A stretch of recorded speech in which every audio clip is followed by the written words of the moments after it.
Hi, Simon. Hi, Zubin. So, hi, everyone. I just thought I would introduce my guest for today on his channel. I see what time it is. I see what's going on here. Zubin Demania. Formerly Z-Dogg MD, but the subtle psyops change to Zubin Demania has happened online. I don't know if you noticed. That's a deep cut. But, so yeah, I wanted to kind of introduce Zubin. He's a very dear friend of mine. So over the last, it's been about 3 years, hasn't it? It's been about, about 3 years we have got to know each other, warts and all, and walked alongside each other on this path through thick and thin, actually. Even though there's an Atlantic Ocean separating the two of us, we've seen a fair bit of each other's, well, of each other, the depths of each other through the joyous and the most sorrowful. We've been alongside each other for the passing of dear loved ones. And and the reason I mention this is because this is a joy, really, to have you in my life as a friend. And it's a joy to have you on your own show with me, if that's a thing. So Simon, I think, I was going to introduce you, and I think you just did. You just introduced Simon by how you reflected on our relationship. Like, you are one of the dearest people that I turn to when things are getting dark, which is pretty much the entire route. And so we've spoken before on the show. We've had lovely conversations, and I just the conditions arose that we're to talk again. Yeah. Publicly about whatever arises. So you're just a joy. I was telling people on my show, on a live show recently, that there are people that I talk to that just, I have a smile on my face the entire time I'm talking because my heart is just open. And you are that person that I'm really talking about. It's like, oh my God, every time, just a big smile.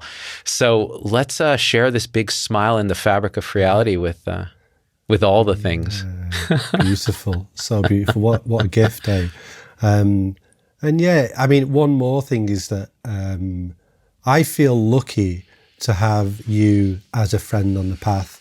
And I think it points to something that we all need, actually, is this deep, uncompromising spiritual friendship. Not uncompromising as in we don't compromise with each other, but uncompromising in that we show up for each other unconditionally, and you've done that so many times for me that I cannot in words express the gratitude that I have.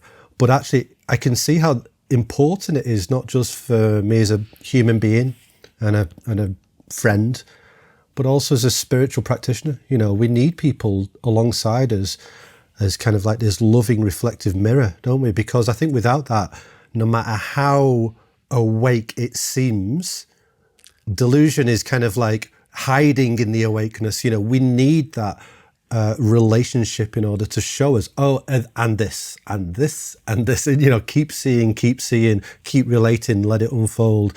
And you've been that for me. So yeah, nice one. Beautiful. That's exactly what you are here. Like, every time I'm spinning off the rails into the void, or I'm flirting with nihilism, or I'm going in the neo-advaitan death spiral of there's nothing happening, nothing to do, morality, compassion, what is that? Simon will be like, hey, you fancy a chat? And I'll get on the phone, and I'm smiling ear to ear, and my heart is blown open, and I realize it's all just radiant love. Like, without that, none of this makes sense. Like, I recently was quoting Nisargadatta on a live show, and he says the mind creates the abyss and the heart crosses it.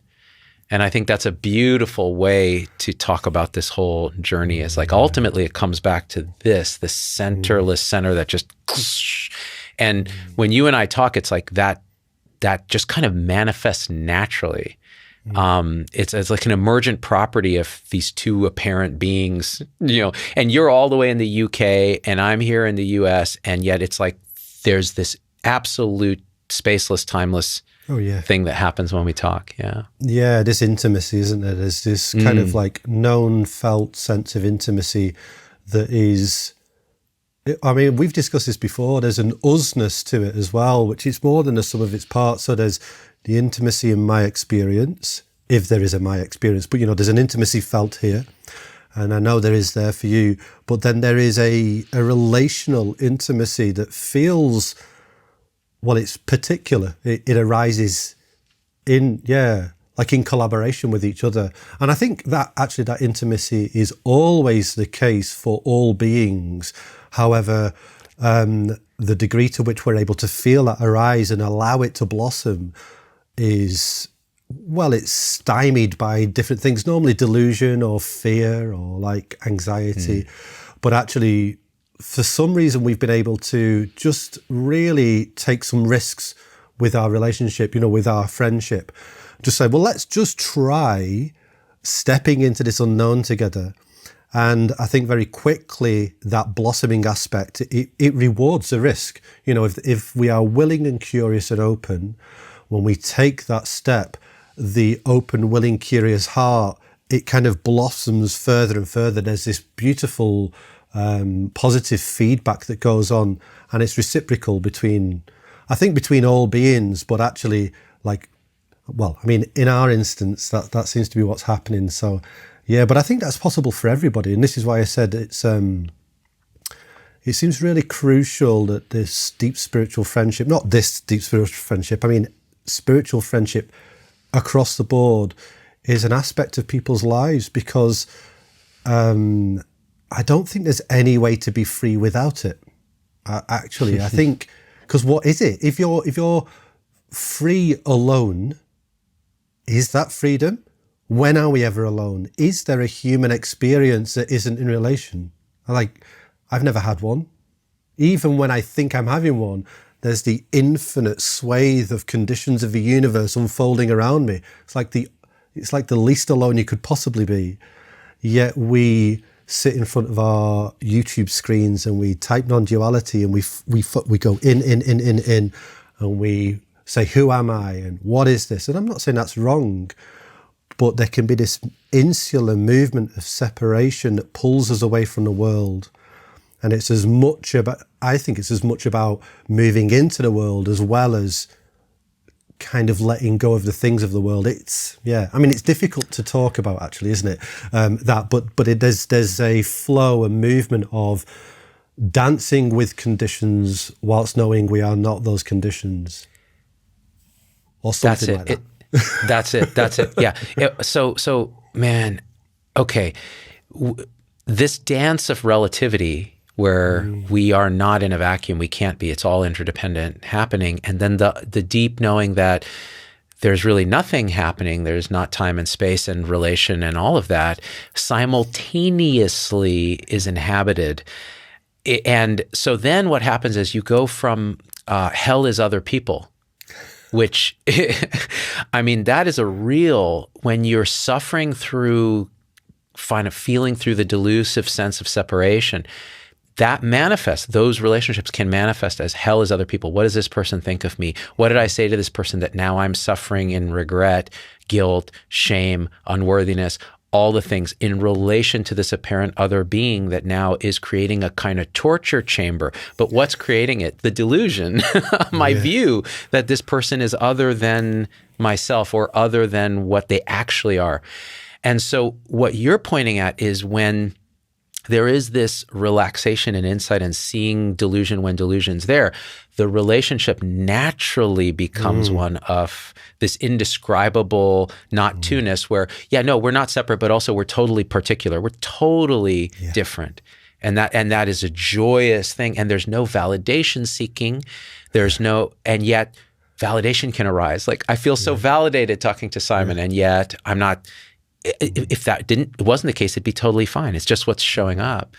And it's absolutely beautiful. And recently I did a video talking about, people were talking about existential loneliness on this path, like how the opposite can be felt, where like I'm the only thing in existence, or there's nothing in existence. And that collapses ultimately into the interdependent manifestation. Like what you're pointing at, where loneliness becomes loveliness. Like it is just made of this thing, like loveness. You turn into such a hippie, Zubin. It's brilliant. I know. I'm like, they call me Baba Z-Dogg. I mean, I guess you've got to look a little bit, haven't you? You just need to kind of grow a very wispy, long beard. I know. I can't do it. I don't have enough testosterone, I need to listen to the new, RFK Jr. Recommendation to just shoot myself full of testosterone. Well, I'm not going to go down that road, but please. Yeah, I mean, I've really been vibing a little bit about, I've been feeling a little bit about what you've been sharing recently, because it's just so nice that you're heeding this invitation towards love. There's a lot of you're putting things in the world which seem to be about this heart-opening, loving recognition of experience. And that's just nice. It's nice to see, because like you said, with that, there's a relaxation. There's less of a trying to be a certain way and more of allowing the way to be us, to show, to manifest, to interact, to engage. And it quite naturally creates connection, I think. And I think that's probably what you're seeing maybe in the responses to the videos that you're making, is that actually when that movement of heart is open and generous, it's less restricted and constrained, then the world kind of vibes and resonates with it just very, very naturally. It's almost like, well, it feels like the default state, actually. It's like, it feels like this is what we are, this loving movement of generous connection. That's actually fundamental, not like there's this solid foundation, well, it becomes impossible to talk about, doesn't it? But this ground of loving being from which everything can manifest, that can be experienced. And I just find it so beautiful that no matter how deluded we are along the path, it doesn't take much for us to resonate with that loving, generous intent. Just look at the fact that nearly everybody has a friend. Nearly everybody has one person, at least one person, that they naturally would call a friend.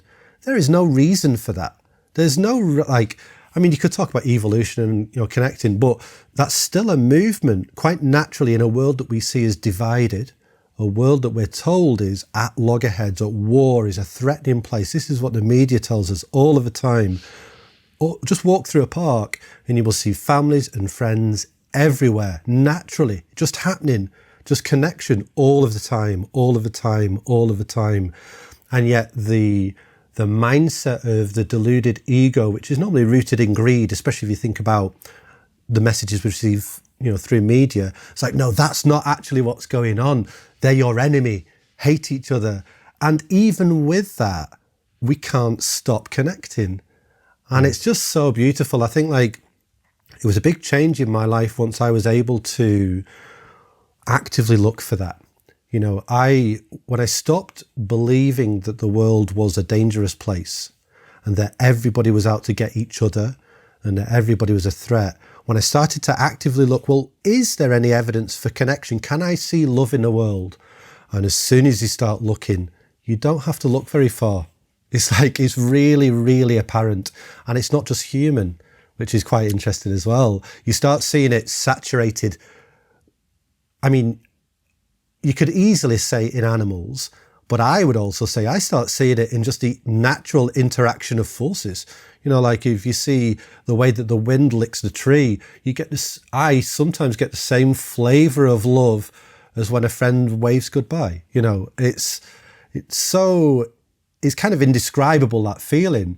But yeah, if we tune ourselves towards recognizing love and connection, we can be surprised. I think we'll be surprised how much we see in the world. So it's really funny, Simon, as you were saying that, the words were coming out of your mouth and I was feeling what you were pointing at. And it was so strange. Here was predicting what the next word was because it was my word.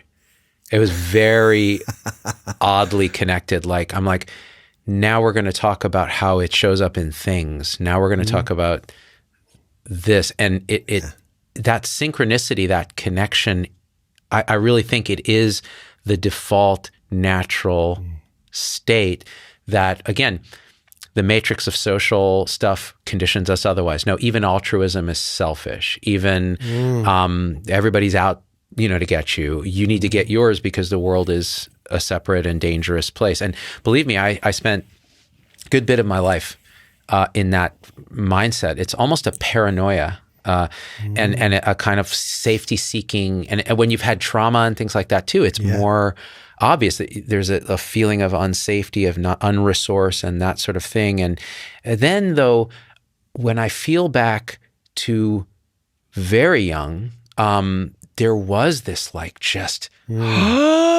like I would open, go into the forest, lift a rock, the teeming life underneath. You couldn't hurt any of it. You were just picking up centipedes and they were stinging you and you were loving them and going, oh, that's okay, and putting it back. And like, it was my fault. Don't worry about it.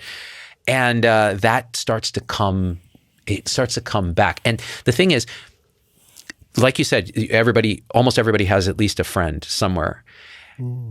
Like these people, these bodhisattvas, these compassionate beings, they don't see themselves as that, but they show up in your life at just the right time to point you back.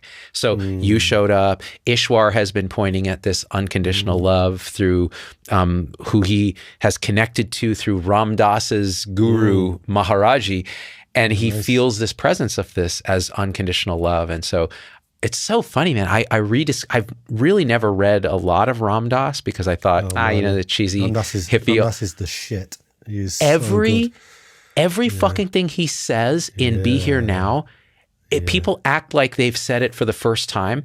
Ram Dass said it, and he was just bringing it from the East and from these traditions. But he talks about Christ in a way that will make you cry, like instantly. It is so beautiful. And he radiates love, but he also talks of the void. He talks of no self. And he's like, that's all fine. Like, that's all this. It's all love. So everything you think you've encountered in this thing as a pitfall, it's like, there was an old South Park episode where they were lamenting the fact that the Simpsons already did everything. Like they couldn't do anything. And like Simpsons did it. You might as well just say, Ram Dass did it. Anytime you hear Eckhart Tolle, if you hear like any non-dual person on YouTube, you go, no, Ram Dass did it. So yeah, it's a beautiful, for people who haven't looked at that stuff, Be Here Now, Miracles of Love, Be Love Now, his later book, is just so many talks stuff as well. He's got so many talks that have been amazing. Recorded. Yeah. It's that period in like I think in the 50s and 60s specifically where they started doing tape recordings of like these influential speakers in California. So that's why Alan Watts has got so many of them. So beware of the AI bullshit as well. Yeah, it's all over. There's a lot of weird AI kind of Alan Watts alikes. I mean, it might be all right, but yeah, there's so many beautiful talks that I've listened to them. And yeah, I think because they're popular, as in like they were very popular and they're easy to get hold of, they get given a bit of a short shrift maybe by, proper spiritual people. It's like, oh, they're not really spiritual. Like they see clearly. They see really, really clearly. And they put their money where their mouth is, especially Ram Dass. Like he spent so many years offering palliative spiritual connection and care for people on their deathbed, guiding them over the threshold. Like he held the hands of countless strangers in a heart of love as they died. He just did it. He wasn't a paid position. He wasn't, that was just, it was his service, part of his service to the world. Of sharing his awake, open heart. And yeah, he's a beautiful being and so many wonderful teachings. What was beautiful about him, and this is me projecting my own life experience a bit, that here's this Harvard professor, loses his tenure first, embracing psychedelics, opens his mind with the psychedelics, goes to India, is surrendered at the feet of this guru, Kareem Neroli Baba, Yeah, oh my God. And his stories about Kareem are hilarious. Like, Kareem Neroli Baba is just kind of this laughing, impenetrable, joyous presence. That's kind of it. Like he doesn't give like these deep, insightful, slicing I mean, he does, but they're not like these clever things. They're just like these embodied, energetic, like continual guidance towards truth. Yeah, it's beautiful. Yeah, what Ram Dass says about Neem Karoli, they call him Maharaji, like the affectionate term for like a wise king, an honorific. He would come back and tell the stories of the miracles that he witnessed because that's all he could put into words. But he knew the miracles didn't mean anything. What was there was this energetic, non-conceptual, this person saw you with unconditional love as you, and you fell into it. And the story he tells is when he first met him, like he was dragged there against his will, and there's like, oh, I got to go see my guru by this other hippie American guy, this guy Bhagwan Das. He goes and climbs up this hill because the Indians are like, you have to see this guru. And he's like, I don't want to see any stinking guru. Like, I want to go back to America. This India thing's been a bust. Like, I was trying to figure out why LSD does what it does, and no one's been able to tell me. And he goes to the feet of this guru, and the night before, Ram Dass had this vision of his mom who had passed away 6 months ago of like a splenic disease. And the guru just looks at him and says, you know, you were thinking of your mother last night. You know, she died of what, spleen? And he had never told anyone. No one there knew that. And what happened was his mind went on tilt. It was like, how can this be? And the way he describes it, it was like those old CIA classics, like, who has the files? What do you know? What are you involved in? Like all the paranoia, just like, how do you know this? And then his mind realized there's no possible way, like there's nothing. And his heart just exploded. He melted into a puddle of tears. And he knew then, he's like, this is where I surrender. I was surrendered. Not because this guy could read my mind, but what he realized is if he can see that, he can see all of me, all my shame, all my brokenness, all my, you know, horrible things that I think. And he still loves me. He's looking at me with this unconditional love. And that was it. So beautiful. Oh, Zubin, yeah, it's so beautiful. It's really moving.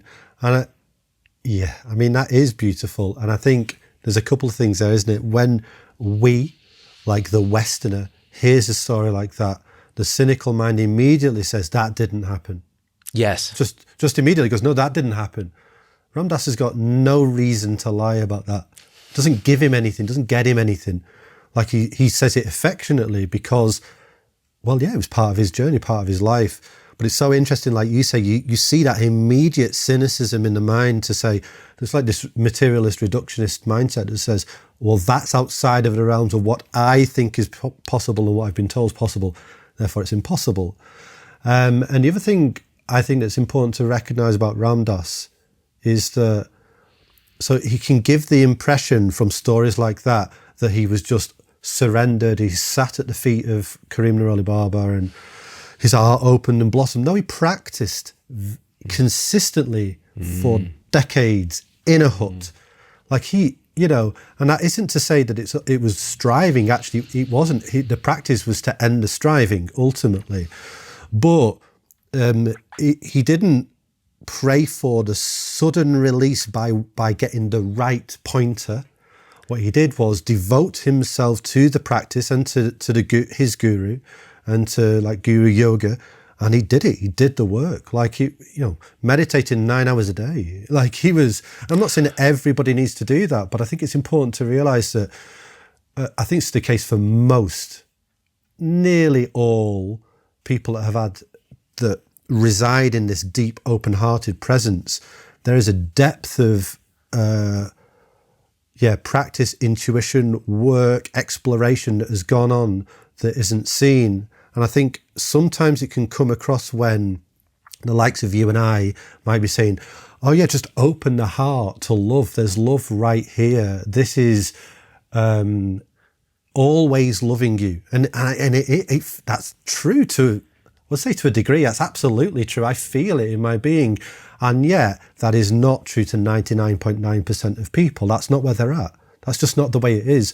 So actually, it's not that effective to just say things like that again and again and again, to just go into the world and go, just everything's already awake. You're already awake. It's already love. It's like, whether that's true or not, why are we doing that? If I'm going to say that in the world, what is it that I'm doing that for?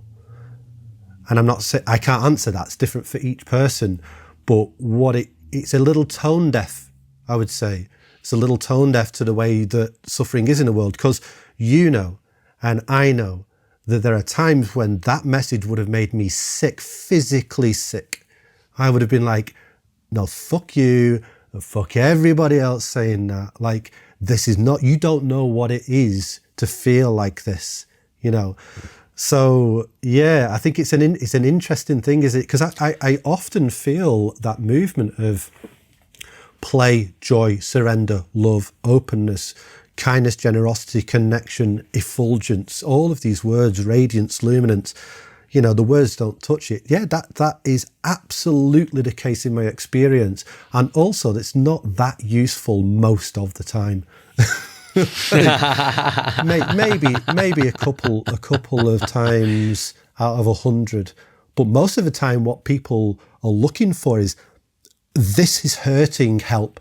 They're coming to us and saying, this is hurting, like, help. What practical thing have you got for me? And that's the challenge, isn't it? I think that's the real challenge of being a teacher in the world. And I know you might say that you're not a teacher, yet you are teaching. So, like, regardless of whether you want to put a label on yourself or not, and it's the same for me. I might say, oh no, I'm not a teacher. Yet we're in the world online. We're talking about this stuff. So yeah, actually, we've got a responsibility to recognize, okay, well, what do people actually need most of the time? And I think, well, that grows and develops, and we need to listen. We have to have a keen ear for that, don't we? We can't assume that we know. We have to listen in order to let the heart respond to the needs of others. So this is why at the beginning I talked about residing in the heart. It always knows the way. It, like that open, loving, connected, awake heart, that's the path that wisdom, as in prajna wisdom, the wisdom that's not personal, you know, that which is the universe of wisdom that ripens through the awake heart. Like, that is available when we rest here in open, loving, awake presence, you know. But it requires listening. It doesn't manifest through us if we go, oh, I know the way. I know what's wrong. I know what to do for you. It's like, oh, okay. Yeah, we immediately take this world of collaboration and reciprocity and play and dance with others in relation, and we just shrink it down to Q&A, basically. It just becomes Q&A, doesn't it? Like, and that's all right, I guess, if you want answers. But no answer I can give will ever actually help you, really, because you don't need answers. What you're looking for is truth.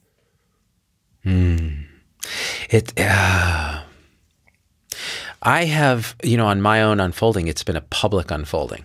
So you can, you can watch on video me do all these things that you're talking about. It's like, yeah, okay, when you fully realize the, like you said, the effulgence, just this obvious radiance that's right here, you can say things like, guys, just shut the fuck up. Stop fucking around. Stop doing anything. It's just this. Like, what the fuck are you doing? And then you get an email or a message from someone and they're like, but I'm up in my head and I don't understand what you're talking about. And there's tears coming out. And then you sit with them and the heart knows exactly what to do. It's like, yeah, okay, this is, take some breaths. Let's sit together. Like, yeah, it's really hard. Suffering is the worst. And I think Ram Dass called it unbearable compassion. Like, that's what arises. It's unbearable. Like, you cannot stay idle when faced with that. Your heart opens into it, and the perfect configuration from that prajna wisdom, like you said, that you're not doing it, shows up. But here's the trap on like a YouTube, and this is why we can sit here and argue about different forms of expression, because on YouTube, you're talking a one size fits all to a whole audience of people at every different level of expression. Yeah. And it maybe there's 3 people in that audience that need to hear that, and that collapses the seeking cycle that needed to collapse in that moment, because they've put the work, they've done that already, and they're stuck, and it just needed to collapse. But then for the person who's still like, man, my mind is just crazy all the time, and I've had all this trauma, and I there's nothing, and like you said, they're thinking, fuck you, and they'll say that in the comments. And I'm like, yeah, I would say that too if I had that. And I have had that. So yeah. So it becomes, that's where Ram Dass kind of seems to inhabit the entire spectrum. And I know that when he was sitting with people in palliative care, he was right where that person was. He wasn't anywhere other than where that person was. Yeah. Beautiful. It's magical. It's magical. Magical. Yeah. I've got a very dear friend who I won't mention her name here, but she plays music to people as they die. So she is a musical therapist for palliative care for people that are in the dying process. It's just like, she's like an actual angel, basically. Like, look, like what? So she's just this messenger of presence, because she's deeply heart open, awake, present, generous, kind, and she brings all of that to these people that, you know, they are as deluded as the next person. You know, they're not spiritual folk, and yet the experiences that she describes in those moments of recognition of this universal presence seeing itself in each other as life slips away is, I mean, it is magical, like what she describes, and heartbreaking, so heartbreaking. You know, it's not for the faint of heart. It takes a lot of courage to do that. But yeah, what she describes is so beautiful. It's like there's often this recognition of truth, and not just truth as in, I'm not a fixed self, not that. It's like this deeper experiential truth, or, well, I can't say any more than that, but it's shared in experience. It's brought into life through the shared experience of death, which is, well, yeah, I mean, it's a mystery and it's so beautiful.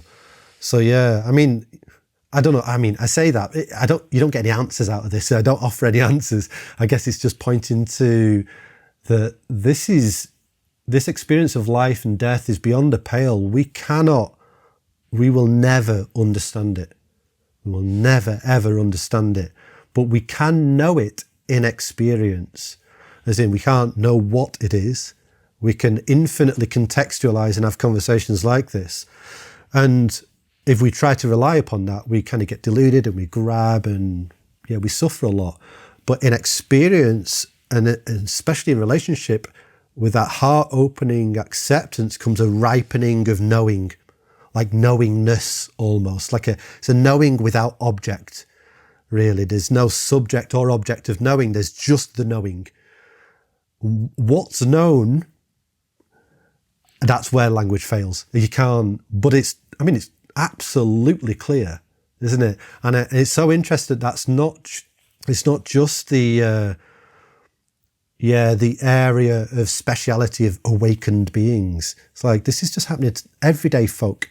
We all have access to this, hopefully before our deathbed, you know. But yeah, I think it's just, it's available to us, isn't it? Yeah, it's right here, right now. This is it. Yeah. Oh. Even when it feels like it really isn't it. Yeah, especially maybe, you know, and it's funny because when we use the terms delusion, we're not using them as some pejorative about people who just don't get it.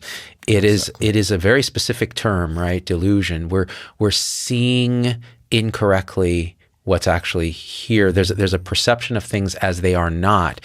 And that's the normal human operating system. It's not something special. Yes. You're not especially deluded in any way. It's just, yeah, that's the delusion. And it's so sticky, it's so subtle, and it goes so deep into our causes and conditions, what the Hindus might call the karma, the sort of karmic conditions, that this is where that quote unquote work of purification, of development. And you could say, look, I get it. There are people, the sort of neo-advaitans, who will say, there's no work, there's no development, there's no you, shut up.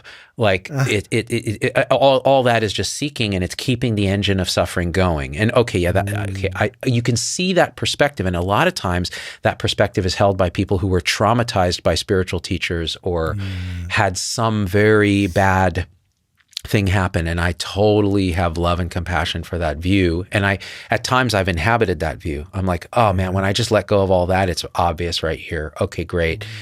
And yet it's like, but what is it that prevents us? What is this word delusion? What is this that is preventing us from seeing moment to moment, this kingdom of heaven is spread upon the earth, yet men do not see it? It's this.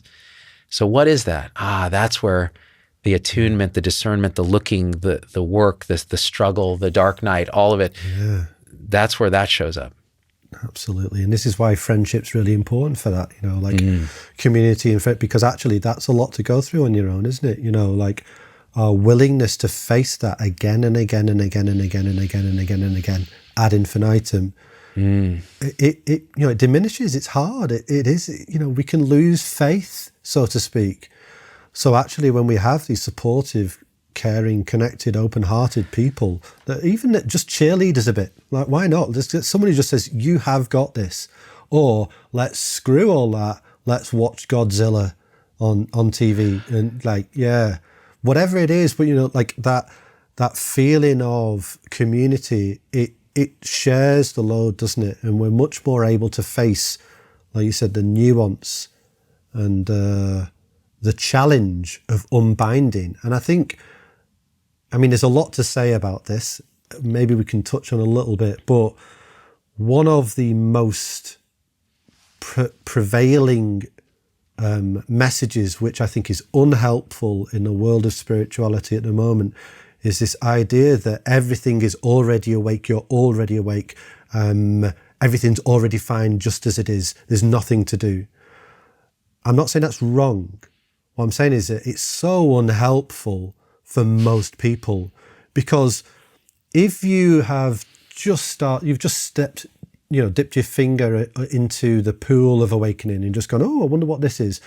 And you hear that, it's like, oh, well, I'll just continue smoking weed, raping people for profit, being a jerk to people, mistreating people sexually, but I'm already awake, so it's already fine. It is like, it gives totally the wrong idea of what this path is. This path is a path. It's meant to be walked. It's step by step. We take the journey, don't we? But yeah, and I'm not, like I said, it's not that it's wrong. There's a time and a place for it, but it's so universal. I think it's just like lazy, basically, for most spiritual teachers or most spiritual speakers. It's just kind of like they maybe don't have the flexibility and capacity to listen and adapt and to respond and to meet the needs of others. Or maybe they've not done the work themselves. I think that's probably the case a lot of the time. They've not walked the path sufficiently. So they've maybe had some experiences. They've learnt a lot of doctrine, and they've created a spiritual worldview, and they just go, it's fine, everything's fine. It's like, well, yeah, as both you and I know, these are the hard miles. It is tough. Sometimes it is very, very tough, and it isn't one and done. And I think anybody who's projecting that you're going to get a one and done situation, well, why? Why are you doing that other than for clicks? Because if you're doing it for clicks and likes, fine, that works. But if it was the case, you only ever need to make one video. Just make that one video, because that's it. That's the one and done. No more videos required. But actually, it's not one and done, obviously, because people come back the next time and go, well, that kind of didn't work. Have you got something else for me?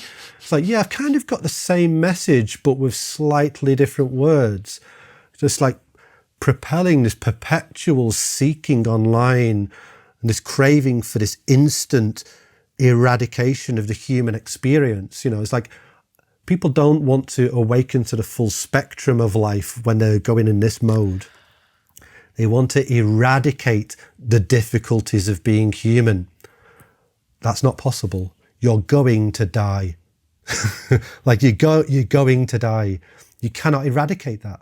You are going to get ill and die, and everyone you know is going to get ill and die. And if you are lucky, you will watch that happen. And if you, you will get to be alongside them, and that will happen before you lose your life. That is an important message to realize and sit with as part of the spiritual, the spiritual life. So yeah, you don't get out of this alive, essentially. So how do we integrate and incorporate those actual truths of being human into what it is to be free and to live with an open, awake, liberated spirit? What is that? What is being liberated, being free in a body that is definitely going to fail you? What is that? And I don't have it. And that's the thing, is I don't have an answer. I don't have a quick answer. It can be found out by exploring this path, step by step, looking at the ways in which we struggle and try to negotiate with life and try to project our images onto the way it should be. We get to explore that. But yeah, it's not like, oh, watch my next video and I'll sort it out for you. Like, watch my next video, I'll give you the answer and all of that goes away. No, it doesn't. And smash that like button and hit subscribe and make sure to share this video.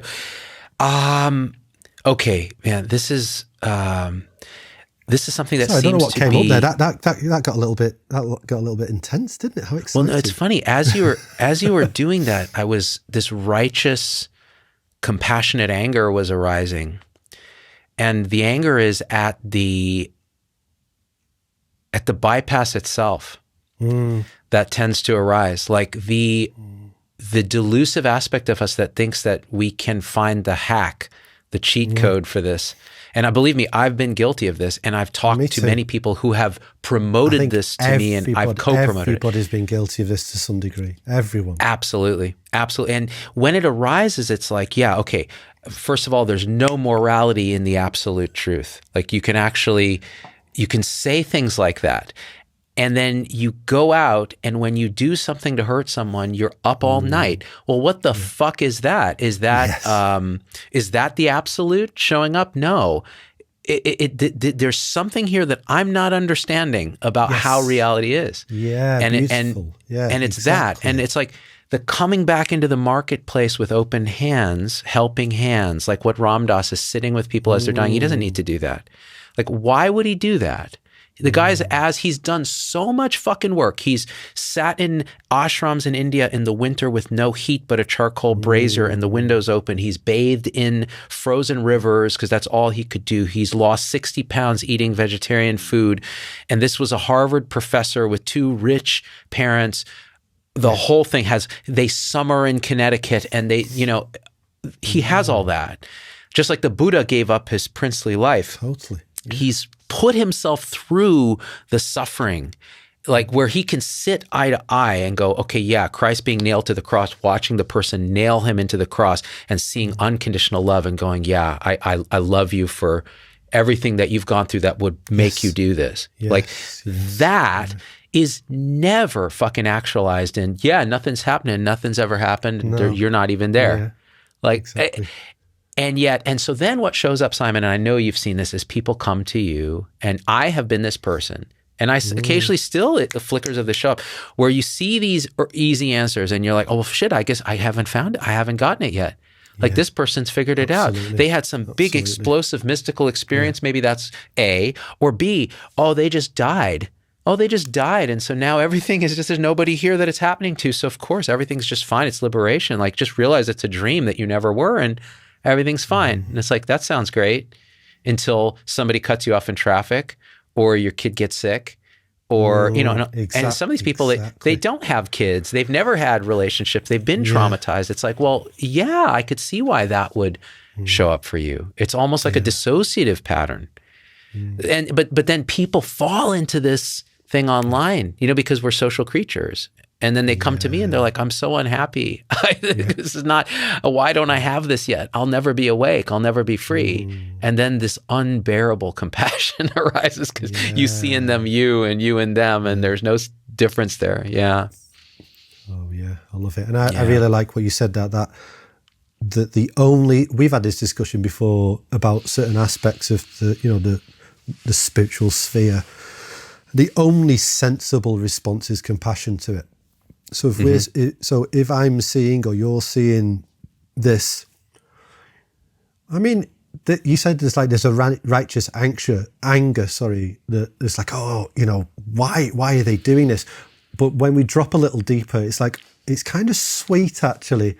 There's a sweet, there's a sweetness to like, well, of course we want it all to go away instantly. Of course we do. Of course, like that's, and not just because, that's like a movement of the heart, but also we've been indoctrinated like that. That's what consumerism does. That's the very nature of consumerism, isn't it? It's like instant satisfaction to your craving.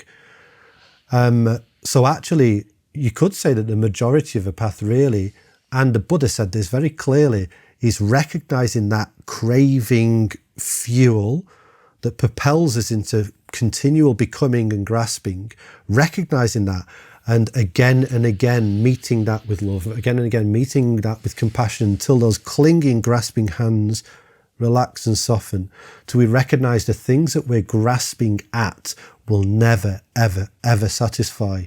Because, like I pointed to before, because these conditions are falling apart. It doesn't matter what you grab onto, call that a Mercedes-Benz, a house in California, or awakening. Call it whatever you want. It is falling apart right now. Right now, it is falling apart right now. Yet the delusion is, oh no, I can rely upon these things. And we all get to see that that is not true. We all get to see that. So then what do you do? That's the question then, isn't it? So it's like, well, knowing that and seeing that, even just a glimpse, what do you do?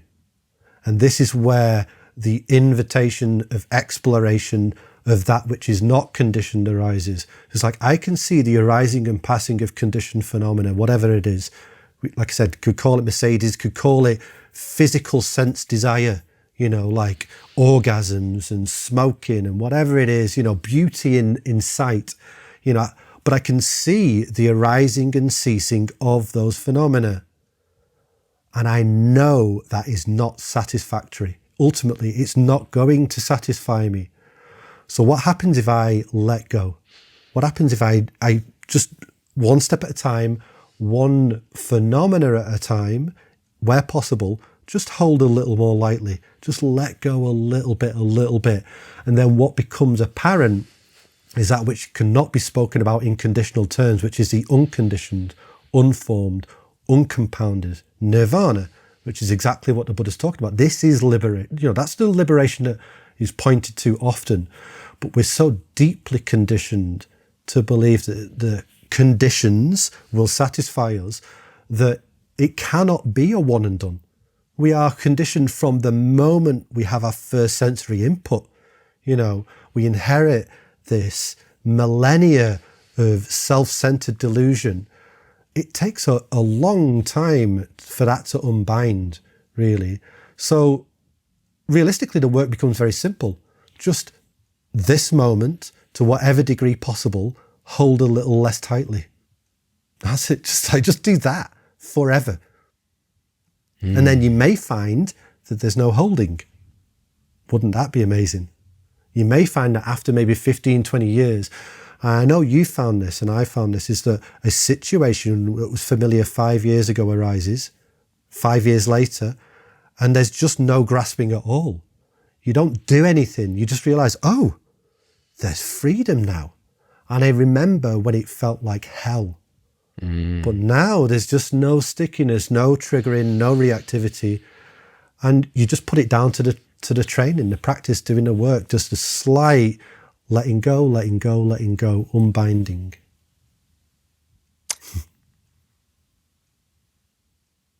Yeah, the appropriate response to that is total silence. That's the appropriate, because that's what that is. That was beautiful. For me, that has shown up as it can feel like a continual sense of loss. So, you said it perfectly, memento mori. Remember, you will die, everyone around you will die, all of it is impermanent. So how can this be satisfactory when it doesn't ever last? So impermanence, lack of satisfactoriness, lack of certainty, predictability, and lack of just any permanent sense of realness to this means that those are the fundamental delusions, is we think there are those things moment to moment. We think this will continue. I can have this will make me happy. I can make this permanent. I can have a legacy. I will have eternal life. I will be eternally awake and blissful. And then I'll be happy. Then I'll be okay. And it's like, that is the fundamental, like the 10th fetter, which is really the primary fetter, which is, I think this is permanent, substantial, and satisfactory. And it's not. And so when, like you said, so what's the practice then? Well, it's exactly what you said in a million different faces, like all the different Hindu deities looking at you with different practices, different aspects of this truth. And when it shows up, like for me, it's been like, oh, I lost the identity of being Z-Dogg, the performer who is going to make myself feel worthy by making people like him. Or I lost the sense that I'm going to be like fabulously so wealthy that I'm always secure and safe, and I always feel safe because there's certainty that I won't be on the street, like, or I'm going to find the perfect, romance with my partner, and it's just going to be flawless, and we'll work out all this stuff. And each of those things starts to die. And then what happens, exactly what you said, something arises that would have triggered this feeling in the body, and then this cascade of emotions and thoughts, like, grasping or pushing away.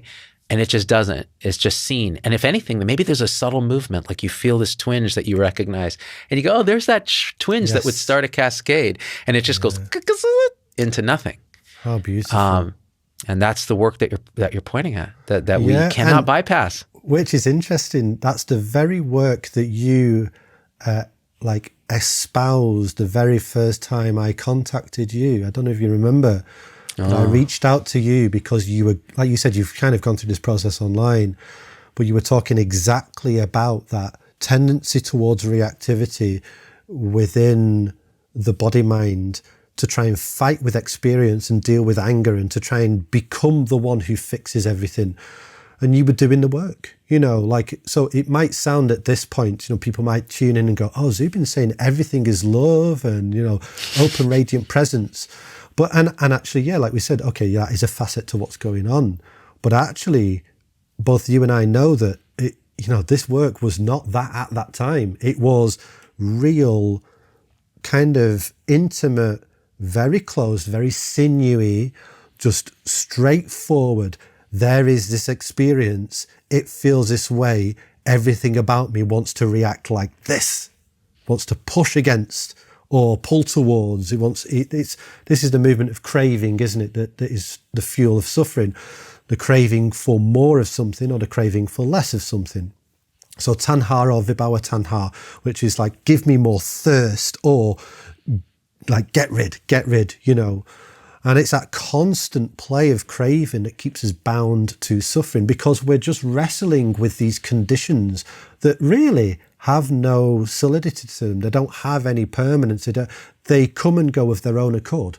When we let them, they just arise and cease, arise and cease, and rise and cease. But they're so, they're not actually sticky, but they can feel so sticky because of our conditioning that before we know it, we're dragged, aren't we? We kind of we grab onto whatever it is. Could be the insult, could be some of the words we've said in this conversation. Might be, oh no, Simon said that thing about neo-advaita, and oh my God, I can't believe he said that, and blah, blah, and then there we go. That's the grabbing of the mind that wants to wrestle with the thing in a dualistic way, as in subject and object, or this over that, right versus wrong. And it gives the illusion that there's safety in that. There's safety in being on the right side of the argument. It's like, no, the argument, the very aspect that there's an argument at all, or any kind of conflict at all, you could say, that's what's unsafe, because it's not true in the truest sense. It's not in line with nature. So nature doesn't have these opposing, permanent, conflictual sides. That's just not, we can see that. Look around you. I don't see that really anywhere. But when I hear stories about it, it seems so real, doesn't it? Like if somebody tells me Republicans versus Democrats, Mexicans versus Americans, or, North versus South, whatever it is, like when somebody says that, it feels like there's a real opposition. But it's just the mind playing with mind stuff, really. It's like the conditioned mind playing with the imagined conditions. It's like, okay, well, and again, that's the invitation, isn't it? Well, what is there that is not conditioned? Is there an aspect to this experience that does not depend upon conditions? And that's it. It's just a simple invitation, isn't it? Each time it's like, okay, well, whatever's here right now, can I sense that which does not depend? Just the slightest sense, just a little flavour. And this is where the Buddha is, like, said in one of it's a beautiful sutta. It might have been Subhuti actually, but he said, turn towards the deathless, turn towards the unconditioned. If you sense it in experience, let that take you, the unconditioned aspect of this. Let that become the most interesting part of, you can say part of experience. Well, actually, we start to realize it's not just part of experience. It is, well, this is where the words ground come up quite a lot, don't they? But yeah, sorry if this is a bit of a ramble, but it's kind of fun to explore, isn't it? Dude, this is the only thing I care about. Okay, man. All right. So this duality. So society, this sort of consensus reality of human conditioning, millennia, like you said, millennia of division and delusion, will, for those that are going through this, will assert itself like Mara, the sort of pseudo-demonic force that hit the Buddha under the Bodhi tree and was like, It will assert itself. It will say things to me like, why aren't you talking about RFK and the vaccine things that they're doing and Trump and this? You have a platform, you have a voice, you used to talk about this stuff. You're a healthcare professional. We signed up to watch you talk about this. And now you're telling me everything is love and radiance and you should sit and meditate or whatever it is you're telling me in that moment. And for a long time when I met you, that was what was arising. It's like, what do I do about this? Like there's the pull of this thing because it rewards you with a burst of feeling transient satisfactoriness. Like, I did a thing. I helped people. Did you? Have you? When you realize what you pointed out, which is what I was calling the alt middle, like this realization that they're really both sides of the same side of the same no thing, the unconditioned. You can't. Increasingly, you just can't. So what you pointed at, where you'll go back and you'll say, and it's not even like, oh, Simon said this about neo-advaitans. It's more like, what did I say about that? Like, was that right? Like there's an internal self-correction mechanism that starts to arise where you're like, I took a side transiently, didn't I? Oh, and you see it. Maybe it's after the fact and you're like, ooh, and it creates a little, that's not quite, and it just kind of relaxes. And instead of shooting into guilt, into shame and unworthiness, although those can come and they're also welcome and then you see them, it's more like, oh, okay. Yeah, no, that wasn't really, I guess there was a little bit of delusion showing up there where that wasn't seen, and that's okay. And then it's like, and so it's a continual kind of flux of this. Now, if you want to talk about the real bypass, the bypass that I like that is not bypass, it is like looking at 10 bypasses in 3. Rising at one place to number 2. Okay, top 10 non-pornographic magazines to bypass to. Okay, 3, 2, 1. High times.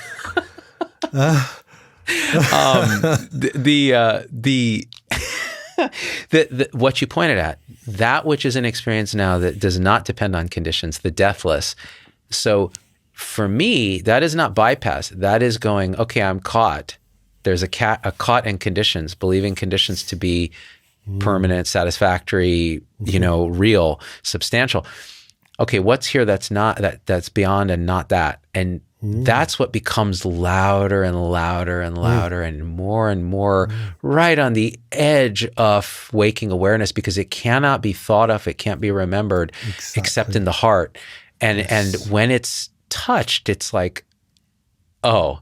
And for me, it's a big smile and it's laughter and it's a sense of energy coming through the body seems to happen sometimes. These are just epiphenomena of that touching.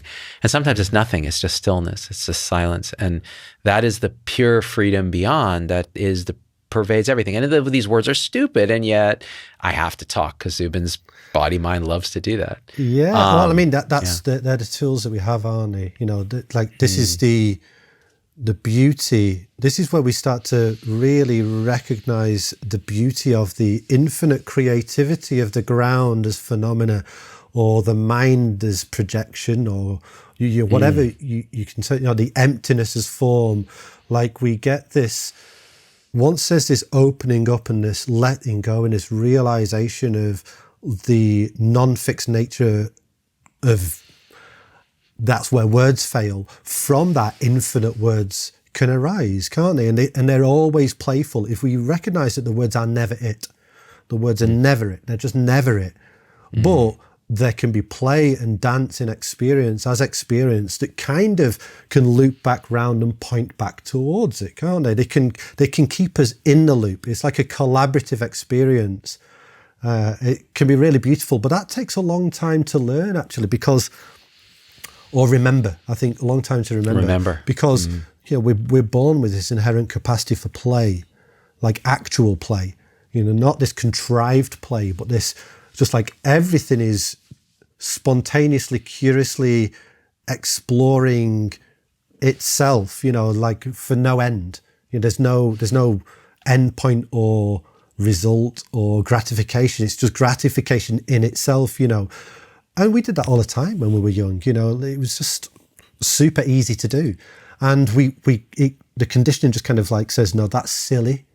That's pointless. That doesn't get things done, because actually conditioned existence says that A plus B equals C. Like there is, we're putting this thing, which is imagined, together with this thing, which is imagined, and we're getting this new imagined thing, and that's valuable. So it's like, oh yeah, well, if I'm going to buy into that, I need to let go of play that has no end, no purpose. It's all got to be purposeful. So then learning how to play again, it's really hard, and what comes up, and I'm sure it does with you, is shame. When we start playing again, we start feeling the shameful messages of you're no good, you're worthless, what use are you? You're not doing the thing that you should do. Like you said, you're not talking about healthcare, are you even a doctor anymore? Like that kind of, and that's just like specific to you. I've got my own shit going on in that regard, but you'll feel those messages like, yeah, it's so interesting. It's such a beautiful practice to then feel that and meet that with the same curiosity and playful spirit as well. It's like, okay, well, so this deep, shameful messaging has arose in me as I take my foot off the doing and step more into the being. How can I treat that with curiosity and play also? Sometimes that's possible. Sometimes it's absolutely not. It's just too disgusting to even be near. You have to just kind of like move away. Sometimes that the play might be, I'm going to call Zubin. I'm just going to say, listen, this is hard. Can you help me? And that in itself, that's playful and spontaneous, because that's like the last thing that the shameful, controlling, go-getter, achiever mindset wants is weakness and vulnerability and companionship and collaboration. So just that simple step into, let's call a friend and just say, I'm struggling with this thing, can you help me? That is found to be playful as well. It's like, oh, wow, isn't that amazing? And then we can play together. How exciting is that? That is absolutely gorgeous. And you touched on, I mean, this is the dance you and I do. It is play every time. And it could be like I'm going through living hell. You're going through living hell. Like when you, it's so funny. Sometimes you'll call and we'll both like start with like, so how are you? And it's like, well, you know what? Tell me how you are first. And whoever says that is usually the one that's probably suffering more in that moment. And then what'll happen is this very dark, painful stuff will come up, and it will turn into this collaborative sort of dance. And just the expression of it, just the witnessing of it, just the communion of it is enough to turn it into that. And, you know, as you were talking about this idea of play, it brought back this memory of when I was young. And it's interesting because we were talking about how the conditioning tells us this isn't okay. And how much love and forgiveness we have to have for ourselves for forgetting. Because sometimes we hold ourselves accountable. Like, how could I forget this? Like, well, here's how. So, you know, I'm a kid. I forget how old I was, very young. I was still living in New Jersey. And I had this goldfish bowl, this glass goldfish bowl. And I remember I asked my mom, could I take it in the shower? Because I want to play with it in the shower. And she's like, why? It's just a goldfish bowl. I'm like, I just want to. So I took this bowl in the shower, and I'm in the shower. I'm taking a shower. I don't know how, when I was 6 years old or something. And I'm filling it with water, and I'm just watching the like water sloshing around and pouring it out, and the colors and the sights and the play for the sake of play, just this beautiful thing. And at some point it slips out of my hand because it's slippery and it's heavy and it's glass and it's full of water, and it shatters at my feet. And there's blood because I've cut my toe or something, right? And so I start crying. And so my dad comes in, and he sees this thing, this shattered glass, and I'm crying, and he gets absolutely furious. Like, and he takes me out of the thing, and he just like whoops me, and he's like, don't ever do that again. Like, this. And I'm crying, and my mom's screaming and all this stuff. And the message, they were innocent. Like, of course, like you see your kid covered in blood, your first reaction is like this defensive rage and all your conditioning. Nothing wrong with that. But the message to the child is that wasn't okay. It didn't have a purpose. It's unsafe. All this stuff. And I get like the safety of holding glass in the shower, yes, but the play is what was conditioned out. And so then later there's all this wall around you that I can't feel that, I can't do that. Just sitting and being and just looking at the desk for an hour is not okay. Like you're no longer a doctor, you're no longer a husband, you're no longer a provider of the family, all these things that arise. And it's really quite heartbreaking. Yeah. Oh man, you're breaking my heart just saying these words. I feel it really deeply, because actually everything you described was a movement of innocence, wasn't it? Like it was just this innocent exploration, and an accident happened.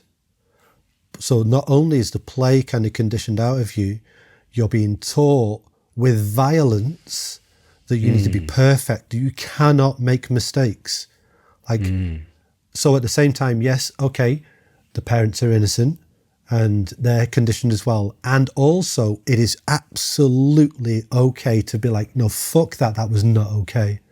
Like, so, and I have that in my own experiences. Like, yes, there's so much love and respect and care for my parents and everything that they did. And at the same time is those things that you did, they really hurt. There's no kind of, they hurt, but it was your own conditioning, or you're just responding because you were traumatized. Yeah, that might be true, but it's important to have that acknowledgement of, this did really hurt. No buts, no ifs, no maybes. This really hurt, and I love you. We can have those two things. So this is like when the heart is open and not bound up in dualism. Well, actually, we don't need to find sides, do we? We don't need to have it be a certain way. We notice that the boundless heart is boundless. It has an infinite capacity to feel. So it can hold apparently contradictory truths at the same time. But yeah, so like if you think about that, that's one instance in your experience as a child. There will probably be thousands more. I'm not talking about you, I'm talking about the universal childhood experience.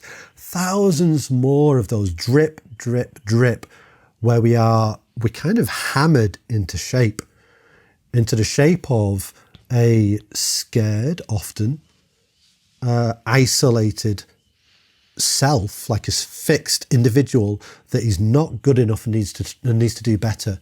And it's a view and a belief that we carry with us nearly all our lives, most of us, for all our lives. I see people that I love very dearly, friends and family.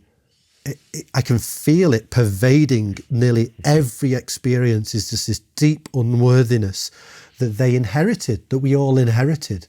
Like Tara Brach calls it the trance of unworthiness. It's really kind of beautiful. Yeah, it's just because we inherit this lostness that we don't know we've got. Yeah, so I mean, and this goes back to that aspect about this unbinding, awakening, letting go, liberation of the heart. It takes time, it takes patience, it takes kindness, it takes consistency. How could this possibly be one and done? How could it possibly? If we think about what we've just talked about, that is foundational, structural, conditional, compounded, often traumatic material for people, We can't just have an insight and it disappears. So insights are for the clearly seeing mind. This is the living bioorganism that has been conditioned. So we're having to work with that all the time, aren't we? So yeah, I mean, yeah, bit of a ramble, but I feel you so fully with what you're saying, because yeah, I think that so many people will resonate with what you've just said. This is where I want to link back to our previous conversation in the description here, because we talked about tools, actual tools for going back, looking at these traumatic conditionings, and everybody has them, like everybody. And there is, you know, it's like the first noble truth, like life is unsatisfactory, life is suffering, however you want to translate it.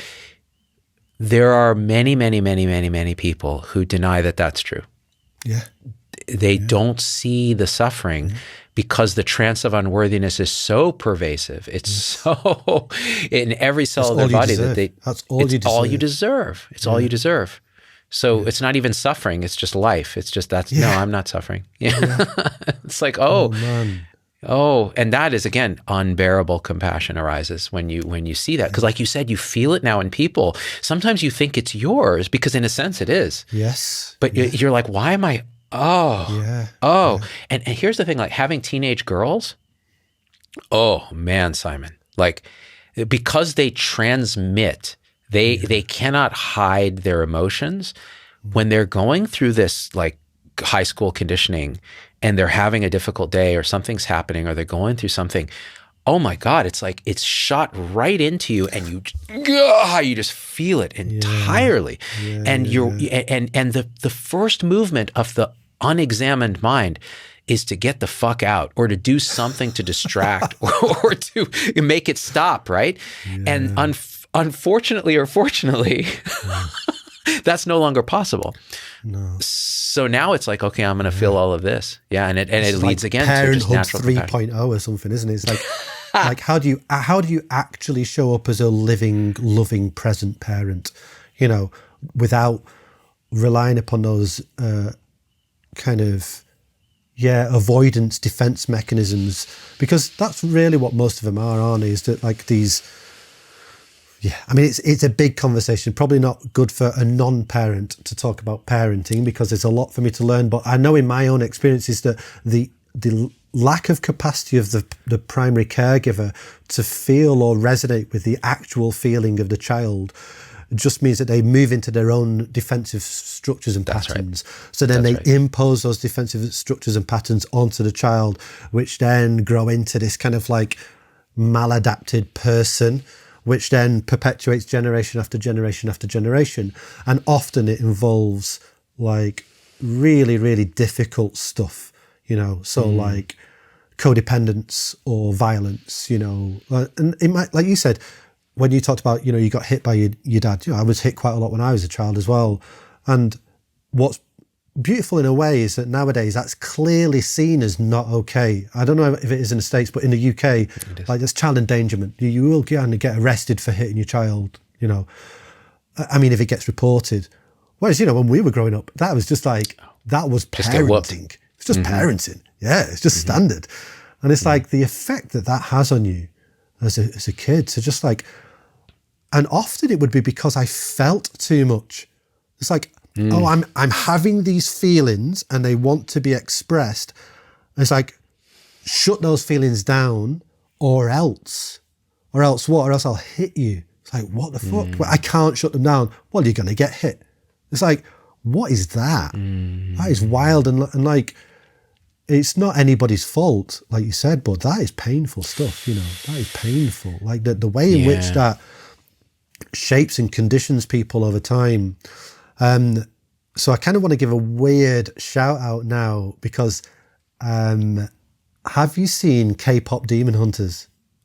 So it's funny. Everyone's been telling me to watch it. My kids watch it and they're like, it's garbage, Dad, don't watch it. But I heard it's something to watch. It is amazing. Okay, I'll check it out. I've watched it 3 times this week. Oh, that's awesome. So, and the reason I say that is because it gives a message that you never hear. You never hear this message. It's all about unresolved patterns of shame and damage that are hidden through fear, stopping us from being free. And they had the demons ultimately. I'm not going to go into it in too much. And it's all about like letting these patterns of shame and damage see the light, be accepted in community, in the world, to be liberated. It is sick. Like, it's so good. The songs are amazing. They're so beautiful. And like, you can tell it's taken years and years to write, because they've been able to code in so many different facets of societal norms that are not spoken about. So like, autistic traits are really beautifully coded into some of the characters. Queer traits have been really, like, very heavily coded into it. But it's not overtly like neurodivergent friendly, or overtly queer friendly, or overtly or preachy. Or overtly no, it's not any. They've got into this universal human experience of shame. They're able to like tap into it in all these different ways. And that's why I think something like 3 billion people have watched it.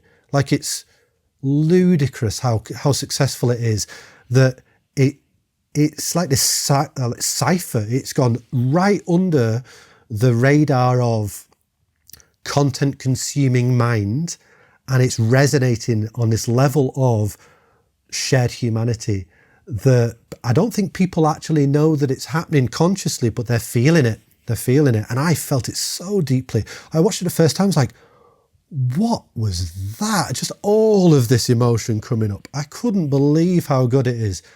So yeah, I mean, some people may think it's trash. I strongly disagree. I think it's incredibly thoughtful, beautifully made piece of art it's very considered, very, very considered. And it's effortless to watch. Incredible songs, gets you singing, gets you dancing, incredible animation. You've got like cool, very cool female empowered, not girl boss, but real people kicking the shit out of demons as well. So like there's that aspect to it, which is just fun. Honestly, I've been blown away by K-pop Demon Hunters. Because I had a similar view to you, or this isn't for me. You know, this is kind of like, just like Frozen or whatever, you know, it's just kind of Disney trash. It is not that. It is quite something. Yeah, it's really beautiful. I'm absolutely going to watch it tonight because the way you described it, that is right up my alley. Like, I'll absolutely, you know, it's funny. I had that experience with the Barbie movie, of all things. You know, when I saw that, I was like, this is all about repressed emotion. It's about being able to actually allow safely your feelings and to really grow into your power that way, instead of, you know, and all this dichotomy of male, female, patriarchy, all that. That's a side note. It's about that. You know, I want to feel everything. And that's why the song by Billie Eilish, that's the kind of hit from that movie, is so perfect, you know? Yeah. What am I made for? What am I made for? It's beautiful. It points back to kind of where we started, about that deep human longing to be seen and connection. You know, it's in all of us. It is the default. And when you get a piece of art or popular culture that strikes that note, and I think, like you said, Barbie does it really well. K-pop Demon Hunters does it beautifully. I think Everything Everywhere All at Once does that perfectly. Because it doesn't specifically say this is what it's about. It's just like, no, this is the human experience. It is broad, it is messy, it is tricky. And because of that, we can relate, we can see our own lives in it. And when it does that, this ripple happens. And we just, like, popular culture would say, well, that's a film being successful. But actually, what I feel is, no, that is human nature, that inclination to wake up the open, awake, loving heart. It's like a bell being struck. There's just this ringing, resonating human facet of compassionate love. It's like, oh yeah, it's alive in all of us. And I just think it's, I don't know, I find it very beautiful that in times like this, when we're told just accept AI slop and just like be given short form content and be given quick answers for everything, when you get like a piece of popular culture that just says, no, it doesn't have to be like that. Look, and you get billions of people going, oh, yeah, okay. I mean, that, yeah. I find it very uplifting, as you can probably tell. That's beautiful. I have a similar response to beautiful pop culture like that. And it often is, sometimes it's pop culture like that where billions of people are watching it. Sometimes it's something so subtle like Perfect Days. I don't know if you've seen this film. No. It's by a German director starring a Japanese, set in Japan, and it's all in Japanese with subtitles. Okay. And it's about a guy who cleans toilets in Tokyo, those fancy toilets, and that's his job. And the guy pretty much, there's hardly any words in the whole movie. There's like 5 sentences probably in the entire film. And you just watch his life, his perfect days. Like he wakes up, he does this, he goes to sleep, he dreams, he wakes up, he does this, he goes to sleep, he dreams. And the way it's set up, it's like, this is liberation, the way this guy lives. He's looking at the trees, then he's doing his work for the sake of doing the work. Like there's no outcome that he's looking for. He's like, but he's so perfect about it. And then the way he interacts with others, and then you get a little glimpse of his past and you realize he's had a difficult time. And yet here he is, cleaning toilets, and he's as content as anybody. And so there's these sort of art pieces like that. Perfect Days. It's on, I don't know if you have Hulu out there in the UK. Yeah, it's like part of Disney. No, so yeah. Perfect, yeah. So you can watch it and tell me what you think. Yeah. Nice, yeah, I'd like to. Yeah. I watched in the cinema this Christmas, It's a Wonderful Life. The original. It's a Wonderful Life. It's been years. Oh man, it's good. It's really good. Yeah, it's just it's the original. I just find it so, I don't know. I mean, we could go into a whole different area, but it kind of points to the universality of this compassionate human heart. It cannot help but burst into the everyday life. In spite of all the negative corporate messaging that we see and receive. The human inclination towards liberation, let's call it that. You could call it the bodhicitta if you want. Whatever it is, it's an active facet of being alive, and the more that we're able to tune into it, the more you start noticing it kind of everywhere. Really, you start noticing it more and more and more. Yeah, it's wonderful. How much of this, Simon, do you think, because our own mind projection apparatus seemingly is reconditioned by the insight and experience of all this work and unfolding, that we are projecting into the world now and when we share it conditions others? Or do you think it's absolutely exist? I mean, these are dumb questions. They're almost just intellectual questions that don't make sense. But it is interesting since we're... Yeah, that's the right answer. Yes, and. Yeah. Yes, and maybe not. Who knows? I mean, yeah, we could kind of get into that. But yeah, it's so beautiful that you were able to catch that mechanism of mind there. Because actually it is kind of interesting, isn't it? It's kind of interesting. But does it actually, what does it do? Does it help me to reside more in this known experience of open-hearted love? Or does it take me away from that? And I think your response was a clear indicator of what that would do for you, So yeah, let's just come back. It's so nice to hang out, because we've not actually hung out for a few weeks, have we? Maybe a month or so.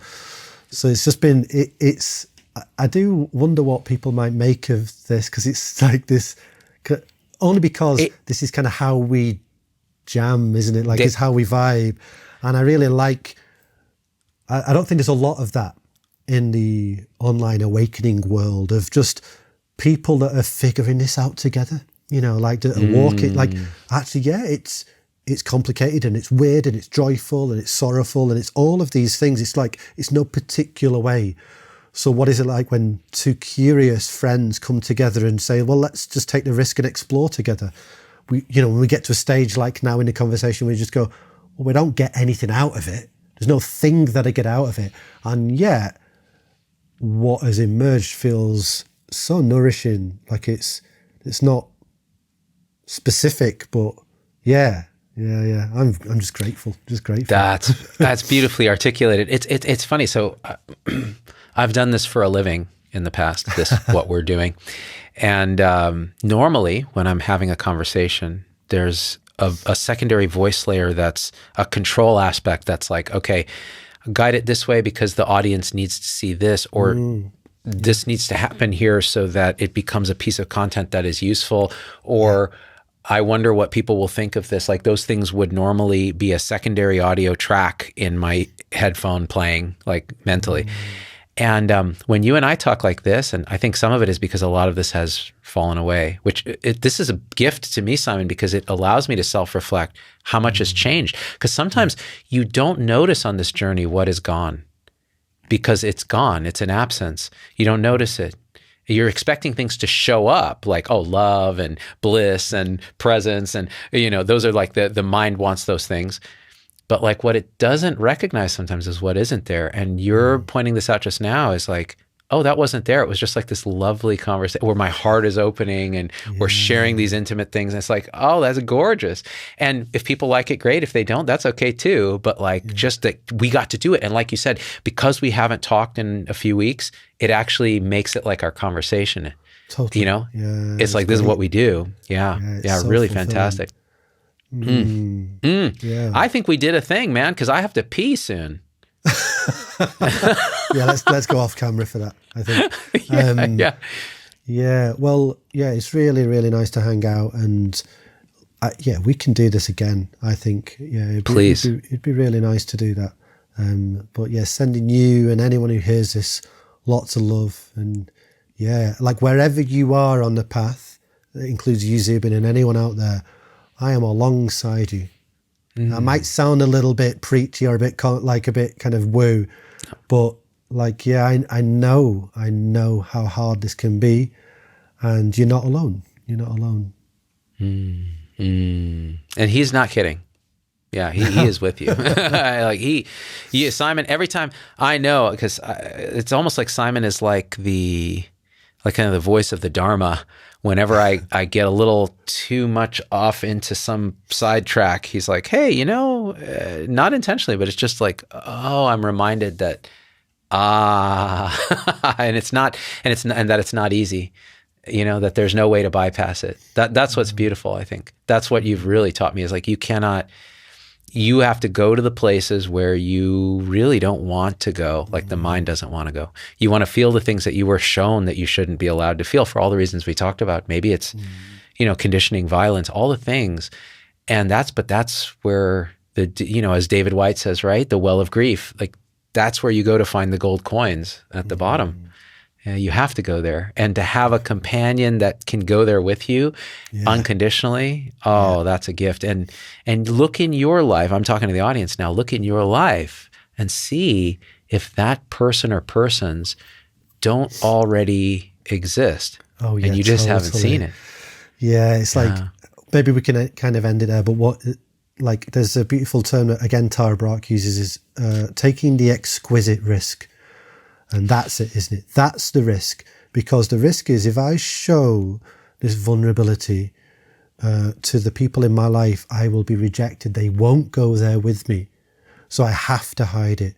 But what would it be like if we just took the risk once? Yeah, we may get burned. But you might find out that, okay, you get burned, but you're okay. Isn't that a wonderful thing to find out? I didn't need their validation anyway. Or we take the risk and we realize, oh, they are there for me. They love me way more than I thought. And actually their love isn't dependent on me being this character, being a certain way. It's much deeper than that. And I found that out again and again and again as I've taken that risk. It's like, oh, I thought people would vomit all over me in disgust if they actually saw what it was. Or just like, like, get out, just scream in my face.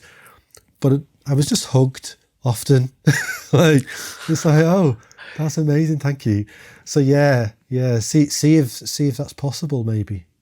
Oh, beautiful. What did you say? The exquisite risk. The exquisite risk. The exquisite risk of unbearable compassion. Nice. That's our book, Simon. That's what we're going to do. I love it. Yeah. We'll go gorgeous. Safe, pee well. We'll chat soon. I was joking with my wife that I wanted to create, with my friend that I wanted to create a non-dual amusement park. and like, you know, the cave of no self, but the restrooms, we're going to have signs that say "pee here now," and it's a series of dad jokes. Just it's a bit of a roller coaster, this conversation. It really is. Yeah. I apologize to everyone who had to put up with what just happened. I love you, Simon. Thank you so much. I'll see you soon. This was gorgeous. Thanks. See you guys next time. Bye.